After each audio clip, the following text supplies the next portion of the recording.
여러분 안녕하세요. 믿음직한 원불대, 믿고 보는 원불대의 원영입니다.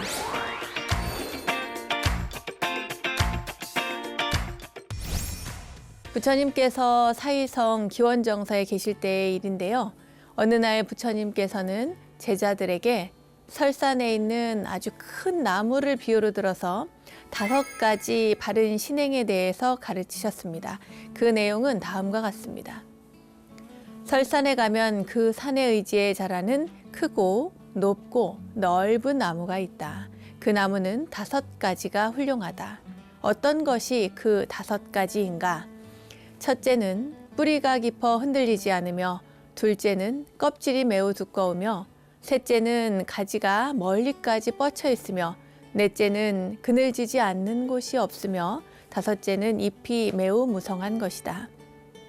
설산의 의지에서 자라는 큰 나무의 이 5가지 훌륭한 점에 빗대어서 우리들도 저 나무처럼 훌륭한 가르침에 의지하면 5가지를 크고 무성하게 할 수 있다고 하셨는데요. 그 5가지란 다음과 같습니다. 첫째, 신장이기니 믿음을 더욱 크게 자라게 하는 것이다. 둘째, 계장이기니 계율을 더욱 잘 지키는 것이다. 셋째, 문장이기니 법문을 더 많이 듣는 것이다. 넷째, 시장이기니 보시를 더 많이 하는 것이다. 다섯째, 해장이기니 지혜가 더욱 빛나는 것이다.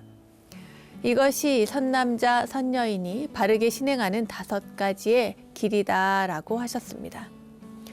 올바른 신행 생활을 위한 부처님의 친절한 가르침, 증일암경 48권 예삼보품 제7경에 담긴 말씀이었는데요. 글쎄 어떠세요? 여러분들께도 도움이 되셨을까요? 우리는 결코 혼자서는 살아갈 수가 없습니다. 누군가에 의지하고 때로는 나 자신도 누군가의 버팀목이 되어서 이 세상을 살아가게 되는데요. 부처님과 불교라고 하는 이 진리가 우리들 삶의 큰 버팀목이 된다는 것도 정말 행복하고 든든한 일이겠죠. 오늘도 행복하고 편안한 마음으로 불교 공부 시작해 보도록 하겠습니다. 여러분 어서 모이세요.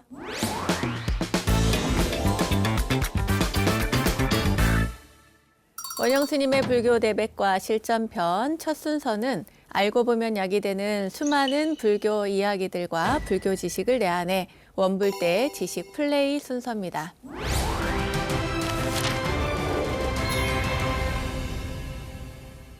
원효, 진울, 야운 이 세 위대한 선지식들이 안내하는 출가 수행자들의 지침서 조발심 자격문에 대해서 공부를 하고 있는데요.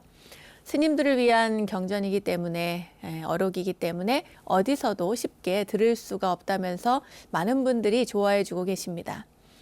그런데 좋아하는 마음에서 끝나면 안 되겠죠? 짧은 경전이기 때문에 제가 이렇게 또 독송도 해드리고 있는데요. 여러분도 자막에 있는 이 경전을, 이 어록을 함께 독송하시면서 차분히 경의 의미와 함께 제가 수행자로서 마음에 새겨보시면 좋겠습니다. 자, 오늘은 야온 스님의 자격문을 함께 살펴보도록 하겠습니다. 자격문은 내용이 조금 길어서요.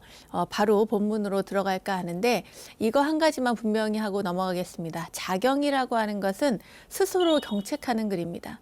스스로 자기의 삶을 돌아보고 경책하는 글이다. 그것이 자경문이다. 야온 스님께서는 이 자경문을 지어서 출가한 수행자들이 스스로를 경책할 수 있도록 그 방향을 제시해 주셨습니다. 자, 그럼 그 내용부터 가볼까요? 주인공아 정하언 하라 기니 득도 공문상이언을 여하장륜 고치 중고 여자 무시래로 지요금생이 배가 갑진하고 타라구치하야 항조중하기 삼도지 고륜하며 불수재선이 짐사생지 어패로다 신소육적구로 혹탁치 직극 신극고하고 신배일승고로 옥생인도칙 불전불후로다 금여 행득인신이나 정시부로 말세니 오호 동제라 시수과여아 수연이나 연흥반성하야 하래 출가하며 애지능기하고 작대 법복하야 이출진지 경로하고 항무루지 묘법 한면여용 특수요사호고산이라 기수묘지리는 불가승언이니라. 네, 그 내용을 살펴보겠습니다. 주인공아 내 말을 들으라. 얼마나 많은 사람이 공문 속에서 도를 얻었거늘 그대는 어찌하여 오래도록 중생의 괴로운 세계에서 헤매고 있는가. 그대가 시작 없는 옛적부터 금생에 이르기까지 깨달음의 참된 성품을 등지고 번뇌의 티끌 경계에 몸을 맡겨 어리석음에 떨어져 항상 온갖 악업을 지어 사막도의 괴로운 윤회에 시달리면서 선업도 닦지 못하여 네 가지로 태어나는 업의 바다에 빠져 있구나. 몸이 여섯 도적을 따르는 까닭에 나쁜 세계에 떨어지면 모진 고통이 극심하고 마음이 일승을 등진 까닭에 사람으로 태어나더라도 부처님 나기 전이거나 부처님 가신 뒤가 되었도다. 이제 다행히 사람의 몸을 얻었지만 부처님 가신 뒤에 말법 세상이니 슬프고 애달도다. 이것이 누구의 허물이겠는가. 그러나 이제라도 그대가 능히 반성하여 애욕을 버리고 출가하며 응양길을 받아 지니고 법복을 입고 티끌 세상 벗어나는 길을 밟아 번뇌가 없는 미묘한 법을 배운다면 용이 물을 얻은 것과 같을 것이고 호랑이가 산을 의지해 있는 것과 같을 것이니 그 수승하고 미묘한 도리는 이루 다 말할 수 없느니라. 네, 이 부분은 중생의 이야기입니다. 보통의 삶을 살아가는 중생의 삶을 살아가면 우리는 끊임없이 이렇게 윤회를 하고 악도를 벗어나지 못할 수도 있는데 다행히 이 중생의 삶을 버리고 출가하였으니 이게 얼마나 다행이냐 하는 이야기인 거죠. 그래서 그 출가를 하는 것이 마치 용이 물을 얻은 것과 같고 호랑이가 산을 의지해서 사는 것과 같은 것이라고 하는 이야기를 하고 있습니다. 저도 생각해 보면 출가를 안 했으면 내가 어떻게 살았을까 그런 생각을 가끔 해봅니다. 그것이 꼭 뭔가 이제 지금 삶이 만족스러워서이기도 하고 또 한편으로는 뭐랄까 불행한 삶을 내가 살지 않았을까 이런 생각을 또 할 때가 있거든요. 그러고 보면은 출가한 것이 참 다행이다 싶기도 하고 나이를 먹으면 먹을수록 이 출가의 길은 참 잘했구나라고 하는 그런 생각을 하게 합니다. 인유 고금이 연정 법무하이 하며 인유지 연정 도무성세 하나니 수제 불신아 불순 불교칙하이 가며 종치 말세나 봉행불교지가 상일이요 고로 세존이유나 사대 아여양의 하야 지병 설약하노니 복여불복은 비의구야며 우여선도하야 도인 선도호대문이 불행은 비도과야라 자리인이 법계 구족하니 야가 구조라도 객무소익이라 자금 이후로 아제 제자 전전행지 직열의 법신이 상주이 불멸야라 하시니 약지 여실이즉 단 한자 불수도 원정하와 노말세야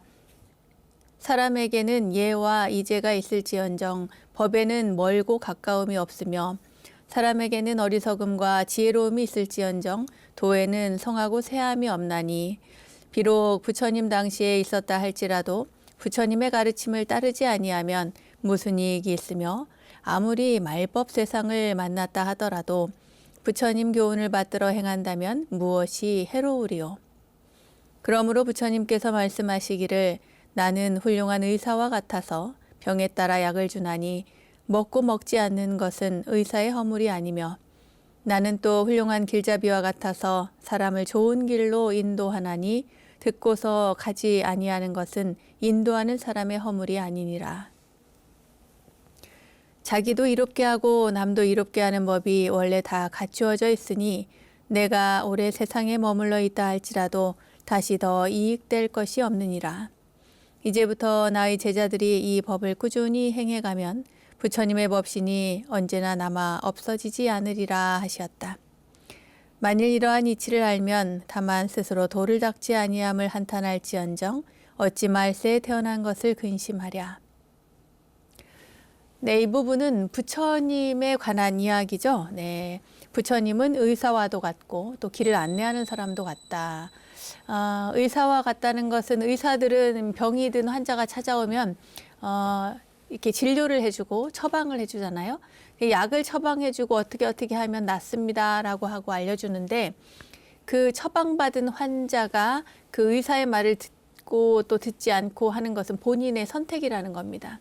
이 환자가 자기가 나을 수 있도록 끊임없이 노력을 하느냐 마느냐는 의사의 책임이 아니라 환자의 책임이라는 거죠. 길을 안내하는 것도 마찬가지입니다. 부처님은 당신을 길을 안내하는 안내자와 같다고 말씀을 하시면서 좋은 길로 안내를 해주지만 그 길로 갈지 말지는 그 길잡이의 잘못이 아니다, 책임이 아니다라는 이야기입니다.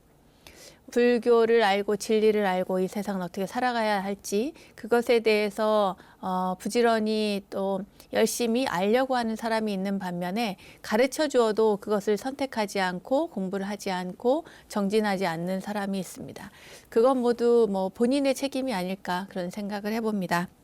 자, 여러분 오늘도 열심히 내가 어떻게 살아갈 것인지에 대해서 생각해 보면서 이 초발심 자경문 같이 보시면 좋을 것 같습니다. 폭망하노니 여수흥 결렬지지 할명의 득달지회하고 진사재연하고 제거전도하며 진실위 생사대사하야 어조사 공안상의 의선참구하야 이대우로 위칙하고 절막자경이 대구리여다 유사마룬의 거성시요하야 마강법약하고 인다사치하야 성인자소하야 배인자다하고 지혜자과하고 후치자중하야 자불수도하고 영내타인하나니 범유장도 지연은 언지 부진이라 공여장로고로 아이 편견으로 찬성신문하야 영역영책하노니 여수신지은 무일 가위를 지도하노라 송활 무심불악 증교만이요 치의 무수장아이니로다 공복고심여아 호요 무지 방일사전원이로다 사원마어 긍수청하고 성교연장고 불문이로다 선도무인 수여도리요 장윤낙지고 전신이니라. 부디 바라노니 그대는 모름지기 결단하는 맹렬한 뜻을 일으켜 확 트인 마음을 열어 속된 인연을 다 버리고 뒤바뀐 소견을 제거할 것이며 진실로 나고 죽는 큰일을 해결하기 위해서 조사의 공안 위에서 잘 참고해서 크게 깨치는 것으로서 법칙을 삼고 부디 스스로 가벼이 여겨 물러서지 말아야 한다. 말법의 시대가 되어 성인이 가신 지는 오래되고 만은 강해지고 법은 약해지고 사람들이 간사하고 사치한 이가 많아서 수행을 이루는 자는 적고 실패하는 이가 많으며 지혜로운 이는 적고 어리석은 자가 많아서 스스로 도는 닦지 않고 남을 괴롭히나니 무릇 도를 못 닦게 하는 인연은 이루 말할 수 없느니라. 그대가 길을 잘못 들까 염려하여 내 좁은 소견으로 10가지 문을 열어 경책하노니 그대는 모름지기 믿고 지녀서 하나도 어기지 말기를 지극히 빌고 지극히 비노라. 개송으로 말하노라. 어리석은 마음으로 배우지 않아 교만만 늘고 어리석은 생각으로 닦지 않아서 잘난 체만 하네. 줄임배에 뽐내는 마음은 굶주린 호랑이 같고 아는 것 없이 까부는 건 원숭이 같네. 간사한 말 마군의 말은 곧잘 들으면서 성은의 가르침과 어진이의 말씀은 짐짓 듣지 않네. 선도에 갈 인연 없으면 누가 그대를 제도해 주랴. 악도의 길이 빠져 온갖 고통 몸에 얼그리라. 말하자면 이 말법 세상에서 살아가는 것이 굉장히 어렵다는 이야기를 하고 있습니다. 우리가 열심히 그 부처님께서 잘 알려주어도 조금 전에 말씀드렸잖아요. 길을 알려주어도 갈지 말지 그것은 그 부처님의 책임도 의사의 책임도 스승의 책임도 길 안내자의 책임도 아니고 오로지 그걸 갈지 말지를 물은 이의 책임에 있다. 그러니까 이렇게 그 좋은 말씀을 가르쳐 주는데도 불구하고 우리가 가지 않고 수행하지 않고 악도의 길이 빠져서 결국에는 고통을 받게 된다는 얘기입니다. 그래서 다시 한번 여기에서 내가 수행하는 자들 또 금방 출가해서 이렇게 불문에 들어온 당신들을 위해서 이렇게 좋은 글을 알려주겠다. 스스로를 경책할 만한 그러한 내용을 알려주겠다고 합니다. 지금 야운 스님께서 10가지 문을 지어서 경책을 하는 그 이유에 대해서 말씀을 해주신 거죠. 자, 그럼 그 10가지가 무엇인지 보겠습니다. 첫 번째입니다. 길은 연의 미식을 절막 수용이여다. 자종 경종으로 지우구시니 비도인노에 공력다중이라 영내방생의 손해무공이연을 높이 공일이야라도 상불연야온 황살타명이 활기를 해가인호와 농부도 매우 기한지고하고 칭여도 연무 자신지의 하노니 황하장유수원이 기한을 하염시미리오 연의미시 당은 중이 손돌 판압소식이리오 필시경이 적음이라 금생에 미명심하면 적수도야 난손이라 송왈 책은 목가 위기장하고 송락초의 차색신이여다. 야학 청운위 반려하고 고잠유곡도 잔년이여다. 하나, 첫 번째입니다. 부드러운 옷과 맛있는 음식을 받아 쓰지 말라. 밭 깔고 씨 뿌리는 것에서부터 먹고 입는 데 이르기까지 한갓 사람과 소의 공력이 많고 지중할 뿐 아니라 또한 벌레들이 죽고 상한 것도 그 수가 한량이 없다. 다른 일을 수고시켜 내 몸을 이롭게 하는 것도 오히려 못할 것인데 하물며 남의 생명을 죽여 내 몸 살리는 일을 어찌 참아할 것인가. 농부도 항상 굶주리는 고통이 있고 배짜는 아낙네도 늘 몸 가릴 옷이 없는데 하물며 나는 항상 손을 놀려뒀으니 어찌 춥고 배고픔을 싫어하랴. 부드러운 옷과 맛난 음식은 은혜만 무겁고 도에는 손해가 되지만 떨어진 옷과 소식으로 금생의 마음을 밝히지 못하면 한 방울의 물도 능히 소화시키기 어려우니라. 나물 뿌리 나무 열매로 배를 채우고 나물밥으로 반드시 시주의 은혜를 가볍게 여기지 않는 음덕을 쌓느니라. 금생의 마음은 송락과 풀잎으로 몸을 가리어 들학과 푸른 구름 벗을 삼아서 높은 산 깊은 골에 남은 생을 보내리라. 네, 부드러운 옷과 맛있는 음식을 받아 쓰지 말라는 가르침인데요. 출가를 하고 나면 사실은 가장 먼저 멀리하게 되는 것들이 바로 부드러운 옷, 좋은 옷, 그리고 맛있고 또 그 영양가 있는 그런 음식들입니다. 그것들을 멀리 해야만 되는 그런 삶을 우리는 선택을 하는 것이죠. 자, 두 번째는 뭘까요? 기는 자제를 불인하고 다무를 막구어다. 삼도 고상의 담업이 제초요 육도 문중에 행단이 거순이라 간탐은 능방선도에요 자신은 비로악경이니라 여유빈이니 레구걸리어든 수제궁피비라도 물인석이니라 내무일물레오 거여공수거라. 자제도 무연지여든 다물에 유하시미리요 만반장불거요 요요업수시니라 삼일수심은 천재보요 백년 단물은 일조진이니라 송알 삼도 고본인 하기요 지시다생 탐매정이로다 하불의요 생리족 건을 여하 죽적장 무명고. 두 번째는 자기의 재물을 아끼지 말고 남의 물건을 탐내지 말라. 네, 삼도, 사막도죠. 사막도의 괴로움을 가져오는 데는 탐심이 첫째요. 육도의 수행문 가운데는 보시가 으뜸이 되느니라.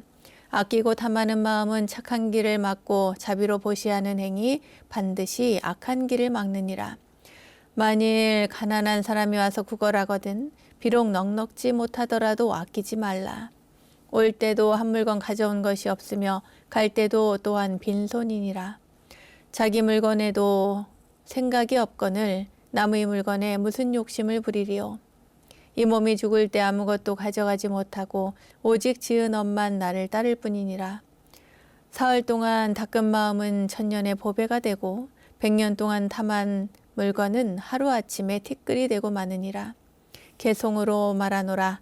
지옥악의 죽생에서 고통받는 근본 원인이 무엇인가? 다만 여러 생을 살아오면서 욕심부리고 애욕에 물들었기 때문이네. 우리 부처님의 가사와 바로 이것이면 족할 일을 그대 무엇하러 쌓고 모아 무명만 기르는가. 두 번째는 자기의 재물을 아끼지 말고 남의 물건을 탐하지 말라는 이야기였습니다. 사실은 재물이라고 할 만한 것이 글쎄요, 그렇게 금방 보통의 출가한 스님들에게는 쉽게 생기는 일이 아닙니다만 아무튼 출가자로서는 재물을 아끼지 말고 또한 남의 물건도 탐하지 말고 설령이 생겼다 하더라도 그것들은 비우고 가야 된다. 결국에는 출가하든 출가를 하지 않든 누구나 다 저승에 갈 때는 빈손으로 가는 게 당연한 이치겠지만 그 출가자의 경우에는 더한 것이다. 만일 가난한 사람이 와서 구걸하면 비록 넉넉지 못하더라도 아끼지 말고 아낌없이 베풀어야 한다. 그런 이야기를 했습니다. 여기에 중요한 대사가 나와요. 사흘 동안 닦은 마음은 천년 동안의 보배가 되고 또 100년 동안 쌓은 그런 물건은 하루아침에 티끌이 된다. 그래서 이거를 3일수심은 천재보요 100년 탐물은 일조진이니라 해가지고 저희가 제 생각에도 예전에 많이 외웠던 그런 대목이었습니다. 그래서 더 생생하게 기억이 납니다. 자, 세 번째 볼까요? 세 번째 기3입니다. 기3은 무구다언하고 신불경동이여다. 신불경동 즉 식난 성정이요.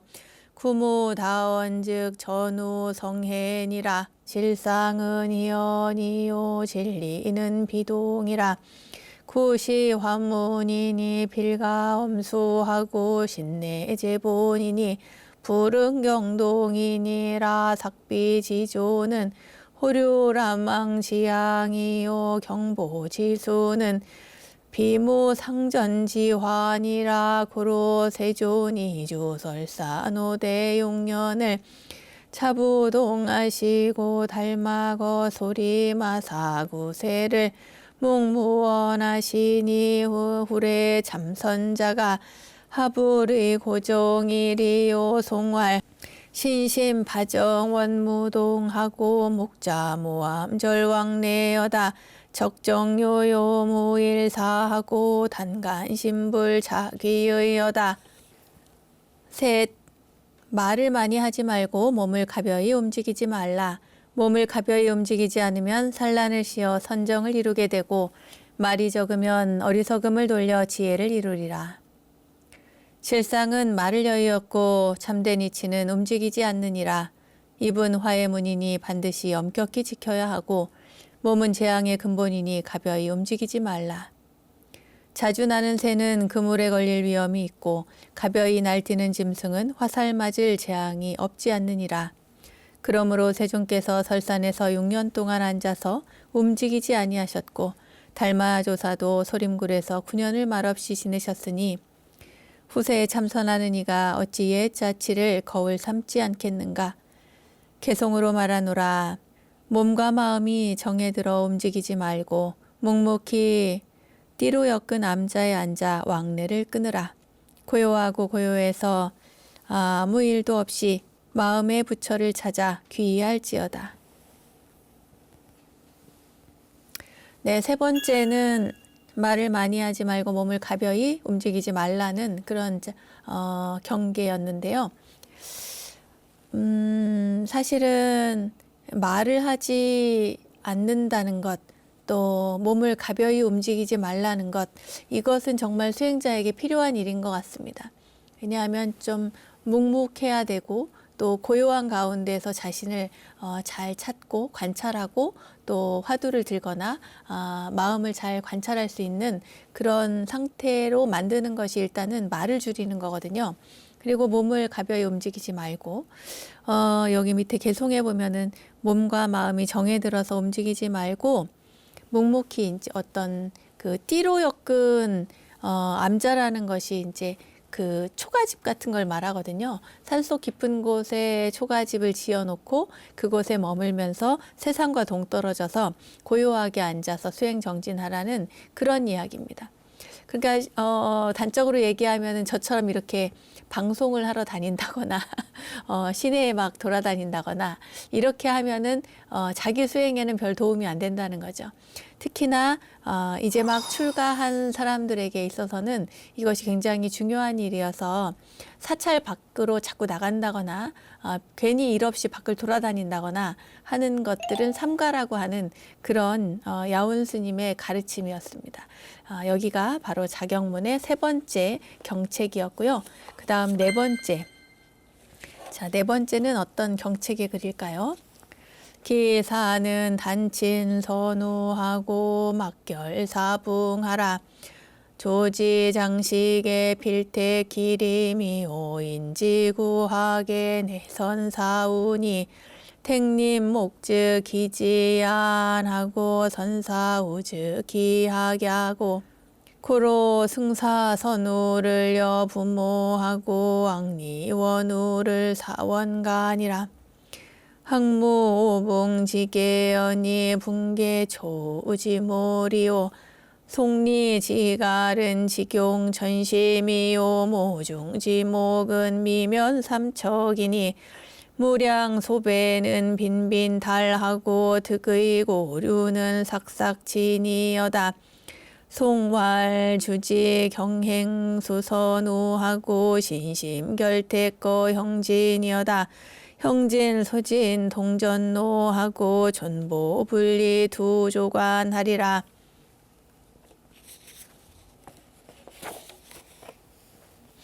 네 번째는 착한 벗은 가까이 하고 삿된 벗과 어울리지 말라. 새가 실적에 반드시 숲을 가리고 진리를 배우는 사람은 스승과 벗을 선택한다. 좋은 숲을 가리면 편안히 쉴 수 있고 스승과 벗을 잘 택하면 그 학문이 높아지느니라. 그러므로 착한 벗을 부모처럼 섬겨야 하고 악한 벗을 원수같이 멀리하여야 하느니라. 학이 까마귀와 벗할 생각이 없거니 붕새가 어찌 뱁새와 착할 마음이 있겠는가. 고고한 사람들과는 항상 가까이 친하게 지내야 하느니라. 개송으로 말하노라. 머무르거나 다닐 적에 선지식을 섬겨 몸과 마음 깨끗이 가시덤불 베어내라. 가시덤불 베어내면 앞길이 트여 한 발도 안 옮기고 조사관을 뚫으리라. 네, 네 번째는 착한 벗은 가까이 하고 나쁜 벗, 삿된 벗은 멀리하라는 그런 내용입니다. 이게요, 저희가 참 아주 그 출가했을 당시부터 뿐만이 아니라 보통 사회에서도 그런 이야기를 많이 듣고 배우면서 성장을 합니다. 그런데 이게 착한 벗이라는 게요, 가만히 보니까 지혜가 없으면 나쁜 친구들도 나쁜 친구들끼리는 착한 벗인 거예요. 본인이 지혜롭지 않으면 이 착한 벗과 나쁜 벗을 구분을 못하게 됩니다.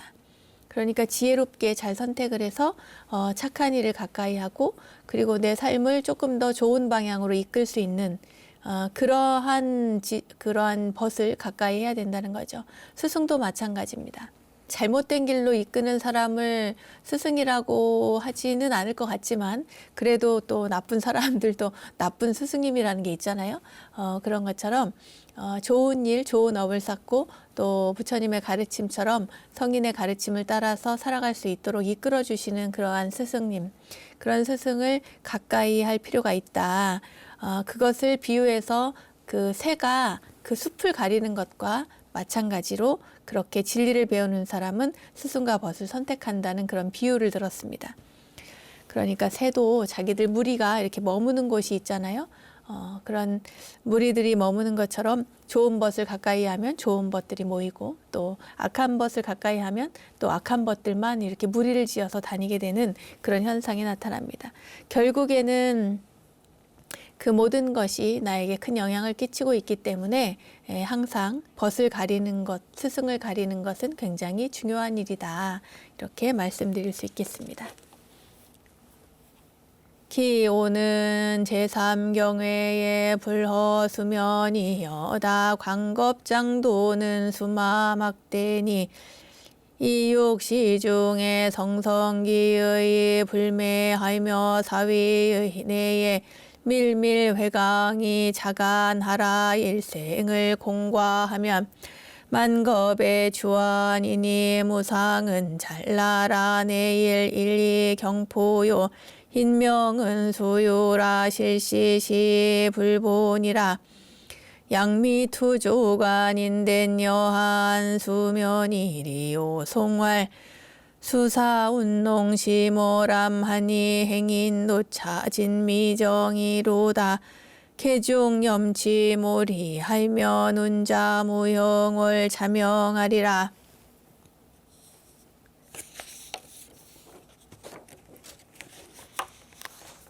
다섯 번째의 경계를 얘기하는데요. 삼경이 아니면 잠자지 말라. 끝없는 오랜 세월 두고 수도에 방해되는 일은 수마보다 더한 것이 없다. 12시간 어느 때나 또렷한 맑은 정신으로 의심을 일으켜 마음이 흐려지지 말며 앉거나 서거나 눕거나 다니거나 항상 자세히 빛을 돌이켜 스스로 마음을 살펴보라. 일생을 헛되이 보낸다면 만겁의 한이 될 것이다. 덧없는 세월은 찰나와 같으니 날마다 놀라 두려워할 것이며 사람의 목숨은 잠깐이니 실로 늘 보존되는 것이 아니니라. 만약 조사의 관문을 뚫지 못하였다면 어찌 편안히 잠을 잘 수 있겠는가. 개송으로 말하노라. 독사 같은 졸음구름 마음의 달을 어둡게 하니 도닦느니 여기 와서 길을 몰라 헤맨다. 이럴 때 지혜의 칼을 빼어들면 구름 절로 없어지고 달이 절로 밝으리라. 네, 다섯 번째는 사실 출가자들이 굉장히 힘들어하는 부분이기도 하고요. 그리고 저는 잠이 많아서 출가 못해요. 이렇게 대답하시는 분들도 많이 계신데 그러한 대목입니다. 삼경이 아니면 잠자지 마라. 말하자면 수도에 방해가 되는 것은 수마보다 이 잠보다 더한 것이 없다는 그런 얘기인데요. 12시간이라고 했습니다. 그런데 여기서 12시간은 사실 우리의 일상의 24시간을 말하는 건데 이 24시간을 어느 때나 또렷한 맑은 정신으로 이 마음이 흐트러지면 안 된다. 그런 말씀을 하고 계십니다. 우리가 사실 잠을 못 자는 것도 뭐 요즘에는 현대병이어서 굉장히 어렵고 힘든 그런 삶을 살아가기 때문에 잠을 잘 자는 것도 굉장히 중요한 일이라고 해요. 건강상으로 보면. 그러나 출가자는 항상 깨어 있어야 되고 그리고 여기에서는 출가자를 위한 어떤 경책의 글이기 때문에 잠을 못 자는 것에 대한 이야기보다는 잠을 너무 많이 자는 것을 경계하는 그런 이야기를 하고 있는 것입니다. 그래서 일생을 헛되이 보내지 말고 너무 잠에 취해 있지 마라. 가급적이면 열심히 수행하고 열심히 잘 살아보자. 뭐 그런 이야기들을 하고 있는 겁니다. 네, 오늘 초발심 자경문, 그 가운데 자경문 중에서 그 야온 스님께서 후학들을 위해서 이렇게 경책하는 글에 대한 내용을 이제 말씀을 드렸는데 10가지 중에서 10가지를 다 못했습니다. 오늘 5개까지는 했는데요. 나머지는 다음 시간에 이어서 자경문 6번부터 경책하는 글 10번까지 하고 마무리 짓도록 하겠습니다. 자, 초발심 자경문 가운데 자경문 오늘 공부한 것은 여기까지 하고요. 그럼 함께 문제를 풀러가 보도록 하겠습니다. 그럼 첫 번째 문제 보도록 하겠습니다. 다음 중 자경문을 쓴 이는 누구인가? 1. 원효 스님, 2. 현장 스님, 3. 야온 스님, 4. 진울 스님.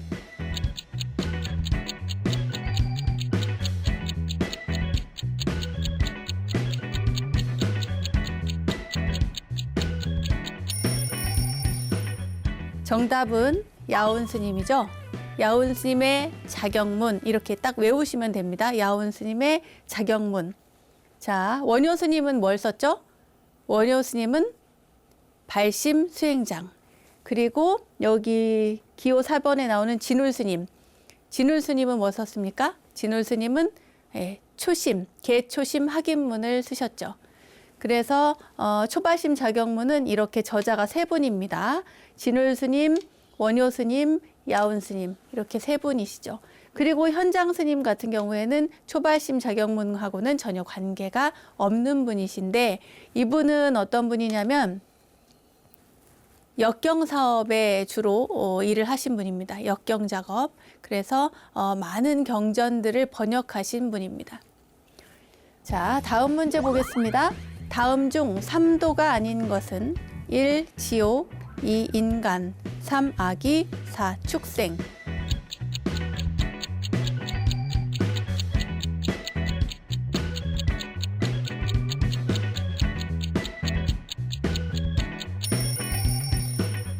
정답은 2번 인간입니다. 우리가 3도라고 하면은 3가지 길인데요. 어느 길이냐? 어느 곳이냐? 지옥의 길이냐? 악의 길이냐? 축생의 길이냐? 인간의 길이냐? 했을 때 3도라고 하는 곳은 그 지옥, 악의, 축생을 얘기를 합니다. 우리가 6도 윤회를 한다고 하죠. 6도 윤회. 그래서 저 밑으로 내려가면은 지옥, 악의, 축생이 있고 위로 올라가면 인간, 수라, 천상 이렇게 6도가 있습니다. 그 6도 가운데 밑에 3도, 지옥, 악의, 축생을 우리는 3도라고 한다. 네. 다음 문제 보겠습니다. 중생들이 윤회하는 세계인 3계가 무엇인지 쓰시오.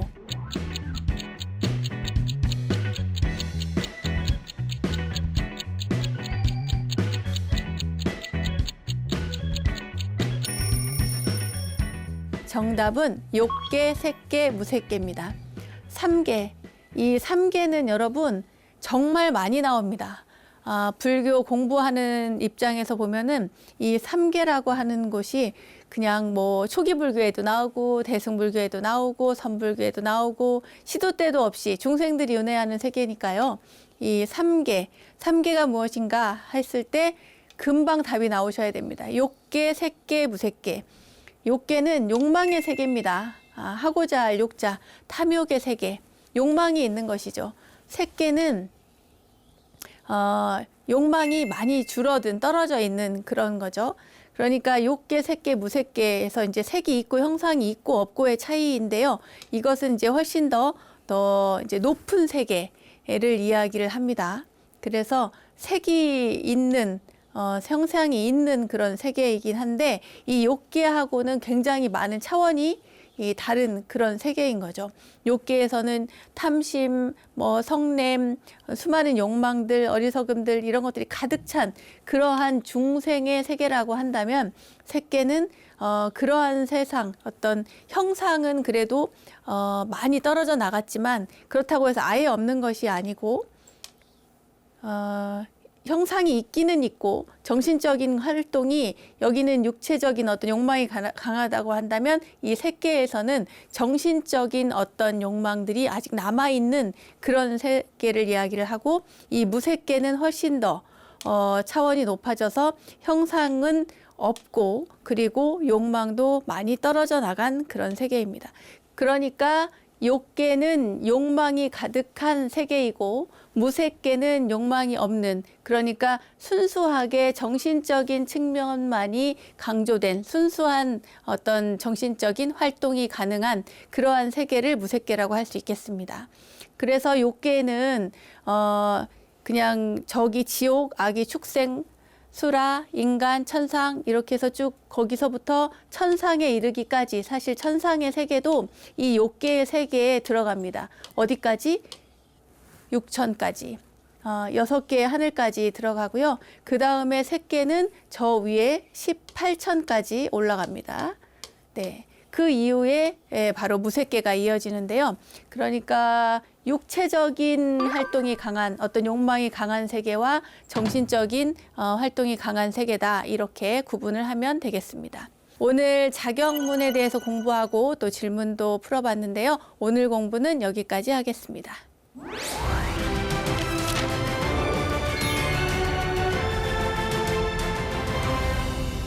우리들 인생길에 마주한 이야기 하나로 삶을 향기롭게 만들어가는 시간, 마음훈련의 시간, 불문입니다. 부처님의 생애를 8장의 그림으로 담은 팔상도 가운데 유성 출가상이 있죠. 출가를 단행하시며 오직 그 마부였던 찬나 한 사람만을 데리고 성을 뛰어넘어서 출가를 하셨는데요. 오늘은 이 마부 찬나와 관련된 이야기입니다. 부처님께서 속세를 포기하고 카필라 성을 떠나서 수행 생활을 시작하던 때에 태자의 그 말을 몰았던 마부 찬나가 있었죠. 그 찬나는 태자가 깨달음을 성취하여 부처님이 되시고 나서 그 이후에 출가 수행자가 되었는데요. 그가 출가해서 이제 비구 스님이 된 뒤에 부처님과 개인적으로 굉장히 가까웠잖아요. 그 출가 전에. 그것을 빙자해서 굉장히 거만하고 그리고 건방지게 오만하게 이렇게 거드름을 피웠다고 합니다. 자, 과연 마부 찬나에게는 어떤 일이 있었는지 법구경에 담긴 오늘의 이야기를 시작해 보도록 하겠습니다. 마부 찬나는 늘 이렇게 이야기하곤 했대요. 나는 주인께서 성을 떠나실 때 그분과 함께 숲으로 갔었지. 바로 그때 오직 나만이 그 주인님의 친구였을 뿐 그분 주위에는 아무도 없었다니까. 그런데 지금에 와서는 사리불이나 목련존자 같은 분들이 우리야말로 부처님의 으뜸 가는 제자다라고 뽐내면서 뜰 앞을 왔다 갔다 하는 꼴이라니. 그래서 부처님께서는 찬나를 부르셔서 훈계를 하시곤 했는데 이때마다 그 찬나는 조용히 그 말씀을 들었습니다. 잘 듣긴 했어요. 하지만 부처님 앞을 이제 물러나면, 떠나게 되면 다시 제자들을 비웃는다거나 조롱하는 일을 그치지 않았습니다. 이 같은 일이 반복적으로 계속 됐는데요. 부처님께서 이 찬나를 3번이나 부르셔가지고 굉장히 엄하게 꾸짖고 타이르셨어요. 그런데도 그는 행동을 고치지 않고 잘못을 되풀이하기만 했습니다. 그러자 부처님께서는 다시 그 찬나를 부르셔가지고 이렇게 말씀을 하셨어요. 친구여, 그들은 지혜와 덕이 매우 높은 성자 비구들로서 너의 훌륭한 친구이니라. 너는 마땅히 그들과 사이좋은 관계를 가져야 하느니라. 그리고 부처님께서는 다음과 같은 개송을 푸셨습니다. 나쁜 친구와 사귀지 말고 비열한 자와도 사귀지 말라. 좋은 친구를 사귀고 덕 높은 성자와 함께하라. 부처님께서는 찬나에게 이렇게 여러 차례 훈계와 충고를 해주셨습니다. 하지만 찬나는 부처님의 이런 경책을 받아들이지 않고 계속해서 비구 스님들을 이렇게 험담을 한 거예요. 그러자 부처님께서는 찬나의 이 버릇은 당신께서 생존해 있는 동안에는 고쳐지지 않고 당신께서 열반에 드신 다음에야 고쳐질 것이라고 이야기를 했어요. 굉장히 집에서 말 안 듣는 자식이 있으면 어머니들이 그러잖아요. 아이고, 내가 죽어야 저 버릇을 고치지, 이렇게 이야기를 하듯이 부처님께서는 이 찬나가 당신이 살아있는 동안에는 버릇을 못 고치겠구나, 이렇게 생각을 하신 거죠. 그리고 나서 얼마 뒤에 부처님께서 드디어 이제 열반에 드시는 날이 되었는데, 그날 저녁에 부처님께서 안한존자를 이 부처님의 침상 옆에 부르셔가지고 찬나에게는 아무도 그와는 이야기를 나누지 말고 가급적이면 피하라고 하는 그런 처벌을 내리라고 이야기를 하신 거예요. 그런 다음에 부처님께서 열반에 드셨습니다. 그러니까 굉장히 엄한 벌을 주시고 가신 거죠. 근데 찬나는 부처님께서 어떻게 돌아가시기 전에 자신에게 그런 처벌을 내리시고 인멸하셨냐고 너무 속상해서 크게 뉘우치면서 3번이나 기절을 했다고 합니다. 그리고 나서 그 이후에 그는 자신의 허물에 대해서 용서해 줄 것을 비구들에게 빌었죠. 왜냐하면 이제는 부처님이 계시지 않으니까 그야말로 든든한 그 백이 사라진 거예요. 그리고 나서 그때부터 그는 모든 행동과 표정도 다시 이제 겸손하게 바뀌고 또 수행도 열심히 해서 마침내 아라한이 되었답니다. 살다 보면 우리는 의지처가 있죠. 누군가에게 사실은 의지하고 기대고 그 의지하고 기댈 만한 사람들이 정말 힘도 세고 권력도 있고 아니면 뭐 덕이 굉장히 높거나 위대한 성인이거나 뭐 이런 경우라면 굉장히 큰 힘이 될 것입니다. 그렇긴 한데요. 설령 그렇다 하더라도 내가 누군가에게 의지를 하면서 살아가는 것은 굉장히 자신에게 좋은 일인데 또 그에 못지않게 중요한 것은 그분에게 내가 존경하고 의지하고 있는 그분에게 피해가 가서는 안 된다는 겁니다. 그러니까 누가 되지 않도록 늘 겸손하고 또 조심하고 그렇게 살아가야 하지 않을까라고 생각을 합니다. 예를 들면 저희가 이제 부처님 제자로 살아가면서 부처님의 의지하고 부처님께 또 뭔가 그야말로 부처님의 어떤 그늘에서 우리가 출가자로서 살아가는데 우리가 잘못 행하고 잘못 행실을 하게 되면 결국에는 내 스승님이신 부처님과 불교계에 막대한 피해를 입히는 것과 마찬가지인 거죠. 자, 그래서 여러분께 다시 한번 묻겠습니다. 여러분들은 지금 누구에게 의지하며 얼마나 지혜롭게 그분을 존경하고 사랑하면서 살아가고 계십니까?